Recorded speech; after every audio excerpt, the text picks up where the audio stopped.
Hello friends, आपको पुणी थे मो चैनल को बहुत बहुत स्वागत। फ्रेंड्स, आज मुझे पुणी थे आपण किसी नुआ स्पेशल रेसिपी नहीं आसी। वीडियोटी देखिए पूर्व चैनल जदि नुआ चैनल को सब्सक्राइब करनी पाखे बेल आइकन प्रेस कर दिंतु नुआ नुआ वीडियो नोटिफिकेशन पाइपर। वीडियोटी को शेष पर्यंत देखो, लाइक और शेयर करने को भूलु ना। चलते आज रेसिपी आम कौन बनवा। आम आज रेसिपी बनवा कैबेज करी। कैबेज करी बनवाई कौन कौन सामग्री आवश्यक चलन देखना। गोटे फाड़ कोबी काट नहीं, गोटे पियाज नहीं, अल्प मटर, अल्प रसुण नहीं, अल्प अदा, गोटे टमाटो, अल्प तेजपत्र, किछि लंका, स्वाद अनुसार लुण,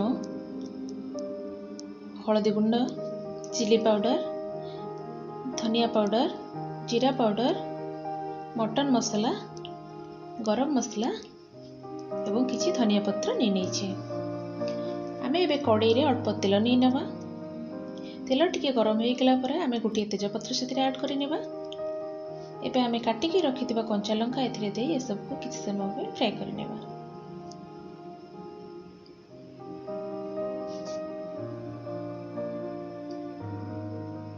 आम एबे पियाज एथिरे ऐड करनेबा एवं पियाज को 2 ରୁ 3 मिनिट पर्यंत फ्राई करनेबा।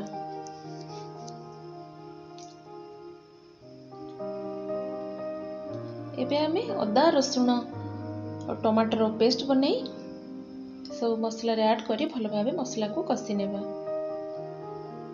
अदा रसुण रो कंचा स्मेल जिबा परे आमे एटी गोटे चम्मच चिली पाउडर ऐड कले, हाफ चम्मच जीरा पाउडर मध्ये ऐड कले, हाफ चम्मच धनिया पाउडर ऐड करनेबा एवं अल्प हळदी गुंड एथिरे ऐड करनेबा। मसला को भल भाबे कसी नेबा।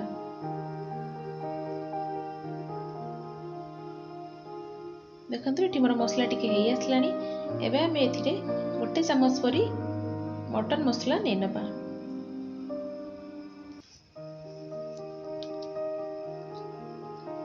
देखंतु हमर मसला एटी हेई आसलानी। एबे आम रखिथिबा मटर को एथिरे दे दे ए सब को मसला सहित किछि समय पई मिसाई नेबा।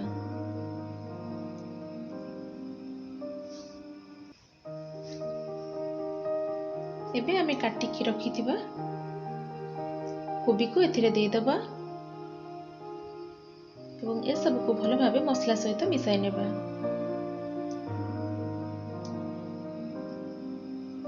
आशा करूछि आपण मानक रेसिपीटी भलो लागिबो। दया करी वीडियोटी को शेष पर्यंत देखंतु। वीडियोटी किपरि लागला कमेंट कर जणाइबे। लाइक और शेयर मध्य करनेबा को भूलिबेनी। देखंतु एबे भलो भाबे कोबी को मसला सहित मिसई नेली। एबे आम एथिरे स्वाद अनुसार अल्प लुण नहीं नबा। एबे ए सब को पुणी भल भाबे मिसाई नेबा।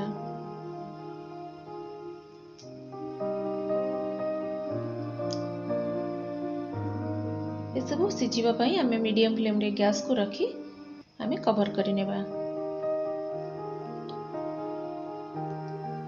3 ରୁ 4 मिनिट पर पुणी कवर काढ़ी ए सब को भल भाबे भाजी नेबा।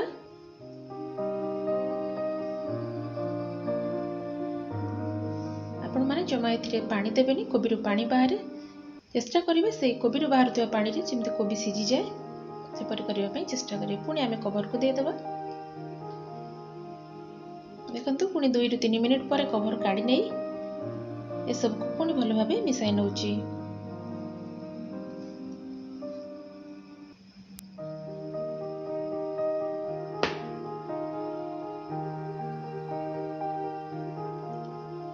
देखंतु हमर एटी कोबी रेडी हेई आसलानी। भल भाबे मते सिझी जाई जे। मो एटी हाफ चम्मच गरम मसला मते नै नउची। ए सब को भल भाबे मिसाई नउची। देखंतु हमर एबे कोबी रेडी हेई गलानी। देखंतु केते बढ़िया सुंदर देखा जाउची। हम एबे एथिरे काटिकी रखिथिबा धनिया पत्र मते ऐड करिनेबा। देखिबा को जेमति सुंदर देखा जाउची, खाइबा को मते सुपर टेस्टी। आपण माने रेसिपी को निश्चिंत घरे ट्राई करिवे। वीडियोटी किपरि लागला कमेंट करि जणाइबे और लाइक और शेयर मते करबा को भूलिबेनी। रहुची, नमस्कार।